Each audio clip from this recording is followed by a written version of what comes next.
Ito yung mga nagatanong na bakit markot at hindi grafted na kalamansi. Ang markot kasi madaling mapakinabangan at madaling gawin. Madali ka magparami ng yung tanim na kalamansi. Kasi ang grafted, parang mahirap gawin yon. Out of 20, isa lang nabubuhay. So sensitive yung grafted. Oo. Kasi nung kailan, ano din kami ng rambutan, out of 20 seedlings na ginawa na grafted namin, isa lang ang nabuhay talaga. Kahit anong ingat na gagawin mo, talagang hindi Sensitive siya. Hindi siya basta-basta makasurvive.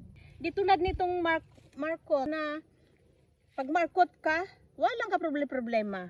Pag ugat, ipating mo. Pagtapos pating, itanim mo. Hayahay, madali talaga magdami, madali maproduktuhan. Tulad ng sinabi ng iba na ang markot daw, madali lang daw ang buhay niya. Sabi nila, 5 taon lang daw. Hindi naman. Tumatagal din, depende lang siguro sa pag-aalaga. Kasi ang tanim ko na to, 5 taon na to, hindi man namatay.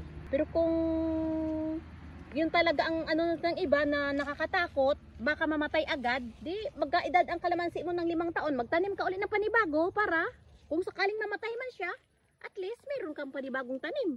Yun na lang sa akin.